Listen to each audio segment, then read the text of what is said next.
وذكر فإن الذكرى تنفع المؤمنين. As-salam. Premièrement, il faut que les musulmans apprennent à passer le salam comme il faut. Comme l'islam nous l'a appris. Assalamu alaikum. Pas sabah al-khair, sabah al-nour, kaider, je ne sais quoi. Ça c'est en plus. Tu veux le dire en plus. Mais la première chose, Assalamu alaikum ou Assalamu alayka wa rahmatullahi wa barakatuh, c'est encore mieux. Et d'ailleurs, ça fait partie des règles de politesse. Et c'est recommandé de passer salam à tout musulman. À ceux qu'on connaît et ceux qu'on ne connaît pas. D'ailleurs, le prophète sallallahu alayhi wa sallam a dit, un des signes de la fin des temps, c'est taslim al-khassa, de passer le salam qu'à ceux qu'on connaît. Alors que le musulman, normalement, il passe le salam à tous les musulmans. Il a été rapporté qu'Ibn Omar allait au marché et on lui dit, pourquoi tu viens? Tu viens, tu ne veux pas acheter, tu ne veux pas vendre. Il a dit, je viens pour passer le salam. Il allait au marché pour passer le salam aux musulmans.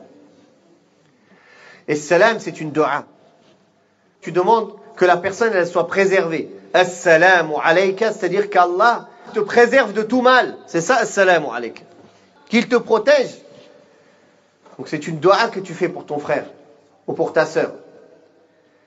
Et le minimum, c'est de dire assalamu alayka ou assalamu alaykum ou assalamu alayki, alaykuma. Ça, c'est selon les personnes que tu as en face de toi. Il est permis de dire assalamu alaykum, même si c'est une seule personne qui est en face de toi.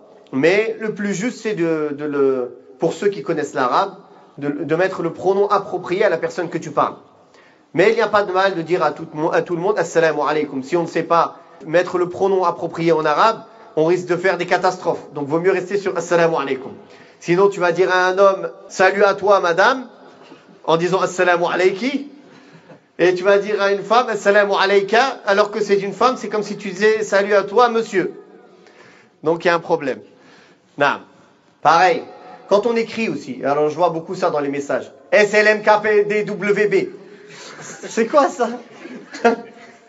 SLMKWB.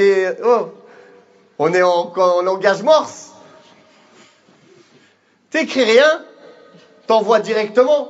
Comme sallallahu alayhi wa sallam. Il n'est pas permis d'écrire sad, lam, etc. Ou d'écrire juste S, W, je ne sais quoi. Ou bien tu ne l'écris pas, au moment de citer le prophète sallallahu alayhi wa sallam, tu dis sallallahu alayhi wa sallam et tu ne l'écris pas, tu as le droit. Tu le dis avec la langue. Ou bien si tu l'écris en entier. Et on doit le dire à voix assez haute pour que la personne, elle nous entende. Et la personne, elle doit répondre au moins de la même manière.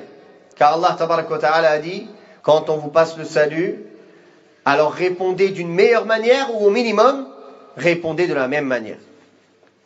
Donc si quelqu'un te dit assalamu alaykum, le minimum, tu lui réponds wa alaykum assalam. S'il te dit assalamu alaykum wa rahmatullah, tu dis wa alaykum assalam wa rahmatullah. S'il te dit assalamu alaykum wa rahmatullahi wa barakatuh, wa alaykum assalam wa rahmatullahi wa barakatuh. Au minimum. Mais le mieux, c'est de répondre mieux. S'il te dit assalamu alaykum, tu réponds wa alaykum assalam wa rahmatullah. S'il te dit assalamu alaykum wa rahmatullah, tu dis wa alaykum assalam wa rahmatullahi wa barakatuh. S'il te dit assalamu alaykum wa rahmatullahi wa barakatuh, tu dis wa alaykum assalam wa rahmatullahi wa barakatuh wa maghfiratuh. Ça a été rapporté, il y a divergence sur cette ziyada. Certains muhaddithin disent qu'il est faible. Cheikh al-Albani voit que c'est correct, c'est acceptable. On peut rajouter wa maghfiratuh, mais c'est seulement dans la réponse. Dans le salut, quand on passe le salut, on ne dit pas assalamu alaykum wa rahmatullahi wa barakatuhu wa maghfiratuh. Ça n'existe pas quand on passe le salut. Juste dans la réponse. Et d'ailleurs, le prophète sallallahu alayhi wa sallam a dit les vertus du salam. Et que le fait de passer le salam, ça augmente la fraternité entre nous. Et ça lie les liens de fraternité entre les musulmans. Et que à chaque fois qu'il se passe le salam, c'est 10 hasanat, si tu dis assalamu alaykum wa rahmatullah, 30, 20 hasanat, assalamu alaykum wa rahmatullah wa barakatuh, 30. Donc, voilà ces hasanat-là, pourquoi on passe à côté. D'ailleurs, le prophète sallallahu alayhi wa sallam a dit que quand deux musulmans, on lui a demandé au messager d'Allah, quand deux musulmans se croisent, qu'est-ce qu'ils font? Est-ce qu'ils s'inclinent l'un devant l'autre? Est-ce qu'ils se prennent dans les bras? Il a dit non, ils se serrent la main. Ils se serrent la main. Donc, quand on rencontre notre frère musulman ou notre sœur, on se serre la main. Et le prophète sallallahu alayhi wa sallam a dit, quand on se serre la main, les péchés tombent. Quand on se serre la main, les péchés tombent comme des feuilles là. Donc quand on rentre, on dit par exemple, on rentre dans une assise, on dit assalamu alaykum wa rahmatullahi wa barakatuh à tout le monde. Après, quand on va revoir chacun, on ne redit pas assalamu alaykum, assalamu alaykum. Ça y est, on a dit salam. On leur serre la main, là on peut leur dire comment tu vas, ça va, la baisse, bikhir, keder, etc. Là ça peut y aller. Non. On ne redit pas assalamu alaykum. Puisqu'on a déjà dit salam, on ne redit pas une deuxième fois salam.